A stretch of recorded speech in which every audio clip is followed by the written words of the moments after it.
Տեղի ունեցավ Երևանի քաղաքապետարանի գործակարգավարական այս տարվա վերջին նիստը։ Տիգրան Ավինյանի առաջարկով խորհրդական Կամո Արոյանը ներկայացրեց տեղացած հետևանքների վերացման ուղղությամբ իրականացված աշխատանքները։ Ըստ նրա, դեկտեմբերի 27-ի երեկոյան ժամերից մինչև հաջորդ առավոտ առավել առատ տեղումներ են գրանցվել մայրաքաղաքի Ավան, Նոր, Քանաքեռ-Զեյթուն վարչական շրջաններում, իսկ ձյան բարձրությունը ցածրադիր վայրերում կազմել է 10-ից 15, բարձրադիր վայրերում մինչև 20 սանտիմետր։ Արոյանի խոսքով քաղաքապետարանի համապատասխան ստորաբաժանումները կազմոպատրաստ են եղել եւ գործել են օպերատիվորեն, ինչի արդյունքում գրեթե խնդիրներ չեն առաջացել ծնամաքրման ընթացքում։ Թե տեխնիկան եւ թե մարդկային ռեսուրսները լավագույնս են իրականացրել իրենց առջեւ դրված խնդիրները։ Ավինյանը թեև գոհ էր կատարված աշխատանքներից, սակայն կոչ արեց տեմպը չթուլացնել, քանի որ առաջիկա օրերին կրկին ձյուն է տեղալու։ Առնելով, որ մենք հենց նոր տարվա գիշերը ունենալու ենք կրկին մեծ ծավալով տեղումներ, ամենայն հավանականությամբ սա նշանակում է, որ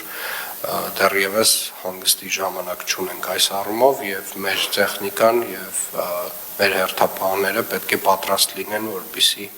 քաղաքը լինի անցանելի։ Գործակարգավարական խորհրդակցության ընթացքում ներկայացվեցին նաև մայրաքաղաքի գլխավոր հատակագծի թվայնացման ուղղությամբ կատարված աշխատանքները, որոնք արդեն ավարտվել են եւ մինչեւ 2026 թվականի հունվարի 20-ը այն հասանելի կլինի նաև թվային հարթակում։ Քաղաքապետը կարևորեց հատակագծի թվայնացումը, նշելով. Աշխատանքային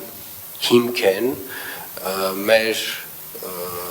ճարտարապետական գրասենյակների համար, ինստիտուտների համար, ովքեր որ հավելյալ այս ինֆորմացիայի վրա կարողանան իրականացնել հավելյալ աշխատանքներ եւ այս շերտերը պետք է մաքսիմալ արագ դարձնել հասանելի